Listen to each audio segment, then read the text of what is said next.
New hope ಟಿವಿಯ ಎಲ್ಲ ವೀಕ್ಷಕರಿಗೂ ಕರ್ತನಾದ ಯೇಸು ಕ್ರಿಸ್ತನ ಶ್ರೇಷ್ಠವಾದ ನಾಮದಲ್ಲಿ ವಂದನೆಗಳು. ಶಾಲೋಮ್. ನಿಮಗೆ ಸಮಾಧಾನವಾಗಲಿ. ಈ ನಿರಾಶೆಯ ಜೀವನಕ್ಕೆ ಬೆಳಕು ತರುವಂಥದ್ದು ದೇವರ ವಾಕ್ಯ.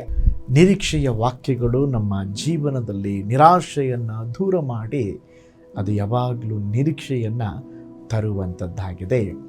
ಈ ದಿನ ನಾವು ದೇವರ ವಾಕ್ಯದ ಜ್ಞಾನಕ್ಕಾಗಿರುವಂಥ ವಿಷಯ ದೇವರನ್ನು ನಂಬಿರಿ.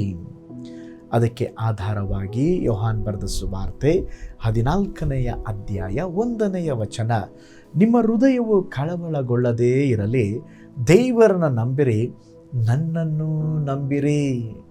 ಕ್ರಿಸ್ತಿಯ ಜೀವಿತ ನಂಬಿಕೆಯಿಂದಲೇ ಆರಂಭಗೊಳ್ಳುತ್ತದೆ. ನಾವು ನಂಬಿಕೆಯಿಂದ ರಕ್ಷಿಸಲ್ಪಟ್ಟಿದ್ದೇವೆ. ನಾವು ನಂಬಿಕೆಯಿಂದಲೇ ಎಲ್ಲ ಕಾರ್ಯಗಳನ್ನು ಮಾಡ್ತೇವೆ. ನಾವು ನಂಬಿಕೆಯಿಂದ ಬಾಳುತ್ತೇವೆ, ಚಲಿಸುತ್ತೇವೆ. ಪವಿತ್ರಾತ್ಮನ ಪಡೆದುಕೊಳ್ಳೋದು ನಂಬಿಕೆಯಿಂದ. ನೋಡ್ರಿ, ಅದಕ್ಕೆ ದೇವರ ವಚನ ಹೇಳುತ್ತದೆ, ನಿಮಗೆ ದೇವರಲ್ಲಿ ನಂಬಿಕೆ ಇರಲಿ. ದೇವರು ಹೇಳ್ತಾರೆ, ನಿಮ್ಮ ಹೃದಯ ಕಳವಳಗೊಳ್ಳದಿರಲಿ, ದೇವರನ್ನು ನಂಬ್ರಿ, ನನ್ನನ್ನು ನಂಬಿರಿ. ಒಂದು ಸಂಭವ ನನಗೆ ನೆನಪಿಗೆ ಬರುತ್ತೆ. ಒಬ್ಬ ವ್ಯಕ್ತಿ ಪ್ರಪಾತಕ್ಕೆ ಬೀಳುವಾಗ ಅವನು ದೇವರನ್ನ ನೋಡಿ ಕೇಳ್ತಾ ಇದ್ದಾನೆ, ದೇವರೇ ಕಾಪಾಡ್ರಿ. ತಕ್ಷಣ ಅವನಿಗೇನೋ ಒಂದು ಕೊಂಬೆ ಸಿಕ್ತಂತೆ. ಅಪ್ಪ, ದೇವರು ನಮ್ಮನ್ನು ಕಾಪಾಡಿದ್ರಪ್ಪ. ಅದು ರಾತ್ರಿ ವೇಳೆ ಆಗಿತ್ತು. ದೇವರೇ, ನನ್ನನ್ನು ಕಾಪಾಡಿದ್ದಕ್ಕಾಗಿ ನಿಮಗೆ ಸ್ತೋತ್ರಪ್ಪ. ದೇವರೇ, ನಿನಗೇನು ಹೇಳಿದ್ರು ನಾನು ಮಾಡ್ತಾನೆ, ಆದರೆ ಒಟ್ಟಾರೆ ನನ್ನ ಜೀವನವನ್ನು ಕಾಪಾಡ್ರಪ್ಪ. ದೇವರು ಮಾತನಾಡಲಿಕ್ಕೆ ಆರಂಭಿಸಿದರಂತೆ, ಮಗನೇ, ನಾನು ಹೇಳುವ ಮಾತನ್ನು ಕೇಳು, ನೀನು ಹಿಡಿದಿರುವ ಕೊಂಬೆಯನ್ನು ಬಿಟ್ಟು ಬಿಡು.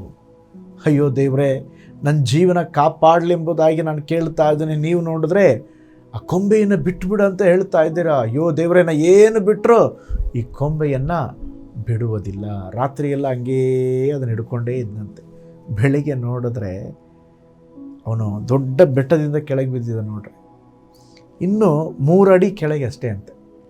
ದೇವರು ಹೇಳೋದಂಗೆ ಅವನು ಬಿಟ್ಟಿದ್ರೆ ಅವನು ಭೂಮಿಗೆ ಅವನು ರಾತ್ರಿಯಲ್ಲೇ ಹಿಡ್ಕೊಂಡು ಕಷ್ಟಪಟ್ಟಿದ್ದಾನೆ. ಕೆಲವು ಸಾರಿ ಹಿಂಗೆ ರೀ, ನಾವು ಏನಂತೇಳಿ ನೋಡ್ತೀವಿ ರೀ, ನೋಡ್ಬಿಟ್ಟು ಇದನ್ನು ನಂಬೋದು, ಇದನ್ನು ನಂಬಲಿಕ್ಕಾಗಲ್ಲ.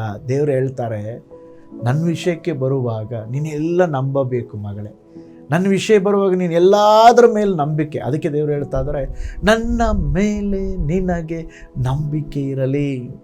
ಶತಾಧಿಪತಿಯನ್ನು ನೋಡಿ ಯೇಸು ಸ್ವಾಮಿ ಹೇಳಿದ್ರು, ನೀನು ನಂಬಿದಂತೆ ನಿನಗಾಗಲಿ. ಅವನು ನಂಬಿಕೆ ಏನ್ರಿ, ಒಂದು ಮಾತು ಏಸಪ್ಪ ಹೇಳಿದ್ರೆ ನಾಳೆಗೆ ಗುಣ ಆಗುತ್ತೆ. ಹಂಗೇ ಆಯ್ತು ರೀ. ರಕ್ತ ಕುಸುಮ ರೋಗಿ, ಅವಳೊಂದು ನಂಬಿಕೆ. ಏಸಪ್ಪನ ಬಟ್ಟೆ ಹೋಗಿ ಮುಟ್ಟಿದ್ರೆ ಒಂದು ಅದ್ಭುತ ನಡೀತದೆ. ಅವಳ ನಂಬಿಕೆಯೇ ಅವಳನ್ನು ಸ್ವಸ್ಥ ಮಾಡ್ತಾರೆ.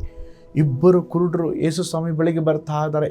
ನಾನು ಇದನ್ನು ಮಾಡ್ತೇನೆಂಬುದಾಗಿ ನೀವು ನಂಬ್ತೀರೋ? ಹೌದು ಸ್ವಾಮಿ, ನಂಬ್ತೇವೆ. ನೀವು ನಂಬಿದಂತೆ ನಿಮಗಾಗಲಿ ಅಂತ ಹೇಳಿದ್ರೆ ಕಣ್ಗಳು ಬಂತಾರೆ. ಇವತ್ತು ಕೂಡ ದೇವರು ಹೇಳ್ತಾ ಇದ್ದಾರೆ, ನೀವು ನಂಬಿದಂತೆ ನಿಮಗಾಗ್ತದೆ. ನನ್ನನ್ನು ನಂಬ್ರಿ, ನಿಮ್ಮ ಜೀವಿತದಲ್ಲಿ ಅಸಾಧ್ಯಗಳನ್ನು ಸಾಧ್ಯ ಮಾಡ್ತಾನೆ. ರೋಗಗಳಿಗೆ ಬಿಡುಗಡೆ ಕೊಡ್ತಾನೆ.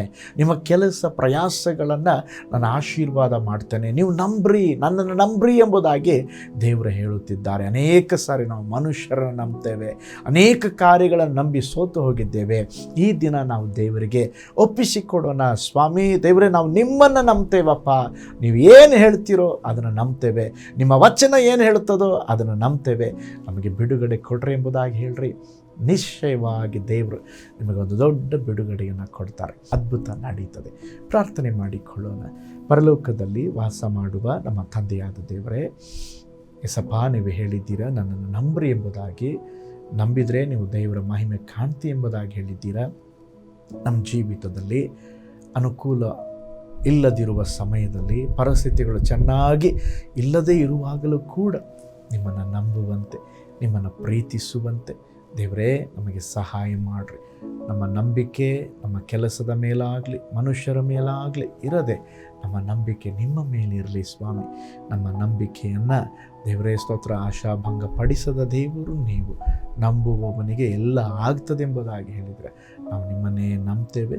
ದೊಡ್ಡ ಕಾರ್ಯ ಮಾಡಿರಿ, ಅದ್ಭುತ ನಡೆಯಲಿ ಯೇಸುವಿನ ಹೆಸರಿನಲ್ಲಿ ತಂದೆಯೇ, ಆಮೇನ್, ಆಮೇನ್. Price lord. ಹಾಗಾದರೆ ದೇವರನ್ನ ನಂಬಿ ಜೀವಿಸಿ. ದೇವರು ನಿಮ್ಮ ಜೀವಿತದಲ್ಲಿ ದೊಡ್ಡ ಕಾರ್ಯಗಳನ್ನು ಮಾಡ್ತಾರೆ. God bless you.